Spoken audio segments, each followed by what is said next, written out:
first time Mara noticed the buffalo digging, she thought nothing of it. It was just after sunrise on a hot September morning in rural Louisiana, and the grass around her small farm was already turning brown. Mara had bigger problems than a stubborn animal. She was a single mother, raising her 8-year-old son, Eli, on 40 acres she had inherited from her father. The land wasn't much, but it was everything she had. Her husband had left 3 years earlier.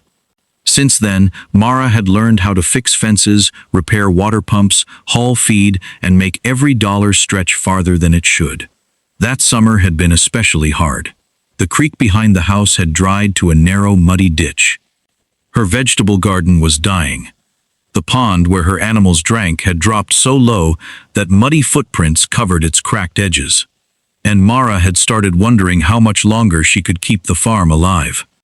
That morning, she walked toward the pasture carrying a bucket. That's when she saw Bruno. Bruno was Mara's largest water buffalo. He was normally calm and lazy, spending most afternoons standing beneath the shade of an old oak tree. But that morning, something was different.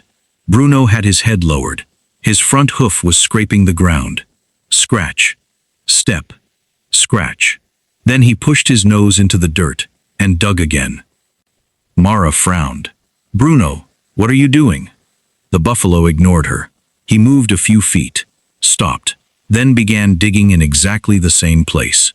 Mara laughed quietly. "You've got 40 acres, and you picked that one?" Bruno kept digging. She walked away. She had chores to finish. But before we continue, if you enjoy emotional farm stories, with mysteries, unexpected discoveries, and powerful endings, subscribe to the channel. And if you're already subscribed, thank you for being part of this community.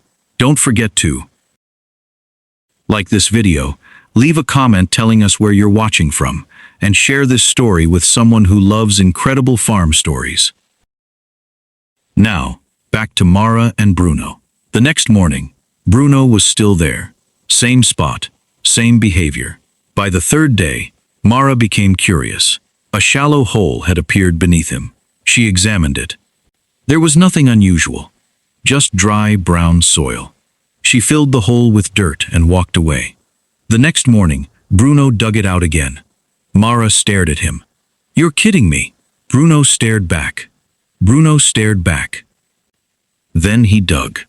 That evening, Mara mentioned it to her neighbor, Calvin. Calvin had farmed in the area for more than 40 years. He listened, then laughed. "That buffalo probably smells something." "Like what?" "Roots, a buried animal, maybe an old pipe." Mara shook her head. "There's nothing buried there." Calvin shrugged. "Then let him dig." But Mara couldn't stop thinking about it. On the 5th morning, she followed Bruno into the field. He was already waiting at the same location. His hooves had created a hole almost 2 feet deep. Mara knelt beside it. The soil felt strangely cool. She pushed her hand deeper, then stopped. She felt something. Moisture. Mara pulled her hand out. There was mud between her fingers. Her heart skipped. She looked down into the hole. "Wait." Bruno scraped the ground again. A small dark patch appeared. Mara touched it. Water. Not much. Just a thin trickle. But it was water. Mara stood up so quickly that she nearly fell. She ran toward the house. "Eli!" Her son came running outside. "What happened?" "Bring me the shovel." "Why?" "Just bring it." Within minutes, they were both standing beside Bruno. Mara started digging. Eli joined her. The dry soil became damp, then muddy. Then suddenly, water seeped through the bottom of the hole. Eli's eyes widened. "Mom! I see it. Is that a spring?" Mara didn't answer. She kept digging. For the first time in months, hope appeared on her face. But hope can be dangerous when you've been disappointed too many times. Mara had seen people get excited about possibilities before. She didn't want to believe this was anything more than a small pocket of underground water. So she called Calvin. He arrived with a shovel and an old metal probe. He examined the hole carefully. Then he pushed the probe deeper. His expression changed. "What's wrong?" Mara asked. Calvin looked at her. "Nothing's wrong? Then why are you looking like that?" He pulled the probe out. Water dripped from its tip. "Because this isn't a pocket." Mara stared at him. "What is it?" Calvin looked across the field. "I think you've got an underground water channel." Mara's mouth fell open. He explained that old underground streams could sometimes travel beneath dry farmland, hidden beneath layers of clay and rock. Animals could sense moisture underground, and Bruno may have detected what humans couldn't. But there was one problem. The water was flowing beneath Mara's property, toward the old abandoned mill several miles away.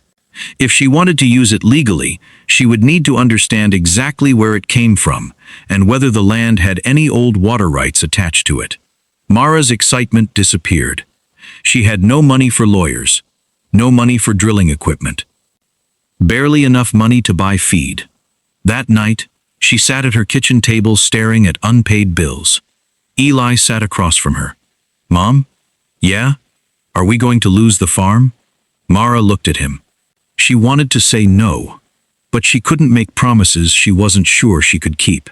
"I don't know." Eli looked down. "I don't want to move."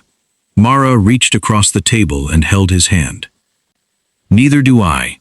The next morning, Mara returned to the field. Bruno was there, still digging, but this time, something had changed. The hole was full of water, not a puddle, a steady pool. Mara stepped closer. Then she heard it, a faint rushing sound beneath the earth. She froze. Water was moving underground. She called Calvin. He arrived with 2 other farmers. They watched as the water slowly rose. Then the ground beneath Mara's boots became soft. Suddenly, a thin stream burst through a crack in the soil. Eli shouted, "Mom!" Mara stepped backward. Water spilled across the dry field. It wasn't a flood. It wasn't dramatic. It was something more beautiful. A tiny stream, flowing where nothing had flowed for months. Mara covered her mouth. Tears filled her eyes. She had spent the entire summer watching her farm die. Now the ground itself seemed to be giving something back. But the biggest surprise came 2 weeks later. A local agricultural surveyor arrived to map the underground water source. He studied old county records. Then he found something. A handwritten map from 1948. The map showed a natural spring beneath Mara's property. But the spring had disappeared decades earlier after an old drainage project redirected the water. The surveyor pointed to the map. "The original spring is here." Mara looked at the location. It was almost exactly where Bruno had been digging. The old drainage system had eventually collapsed. The underground water had slowly returned. Mara couldn't believe it. The buffalo hadn't discovered something new. He had found something humans had forgotten. With help from the county, Mara was able to create a small protected spring system. She built a storage pond, installed irrigation lines, and slowly brought the dead garden back to life. Weeks later, green plants began appearing across the field. Then tomatoes, then beans, then rows of sweet corn. For the first time in months, Mara wasn't counting the days until the farm failed. She was planning for the next harvest. One evening, she sat beside the new pond with Eli. The sun was setting behind the trees. Bruno stood nearby, peacefully chewing grass. Eli smiled. "Mom? Yeah?" "Bruno saved us." Mara looked at the buffalo, then at her son. She smiled through tears. Maybe he did. Eli thought for a moment. "Do you think Grandpa knew about the water?" Mara looked toward the old farmhouse. Her father had died before she inherited the property. She had spent years believing he left her nothing valuable. But now she understood. He had left her land. And beneath that land was something she never knew existed. A few months later, Mara's farm was producing enough vegetables to sell at the local market. She paid off the overdue bills. She repaired the barn roof, and she opened a savings account for Eli's future. But she never forgot the animal that started it all. Every morning, Bruno still walked toward the same patch of land. And every morning, Mara smiled when she saw him. Because now, beneath that patch of earth, water continued to flow. One morning, a little girl visiting the farm asked Mara a question. "How did you know there was water here?" Mara looked at Bruno. Then she smiled. "I didn't." The girl looked confused. Mara pointed toward the buffalo. "He did." And that was the lesson Mara carried with her for the rest of her life. Sometimes, the thing that looks strange is the thing trying to show you something. Sometimes, hope doesn't arrive with a warning. Sometimes, it simply starts digging. And sometimes, when you've almost given up, the ground beneath your feet is already holding the answer. If this story touched your heart, please like the video, share it with someone who needs a little hope today, and leave a comment telling us what you would have done if you were Mara.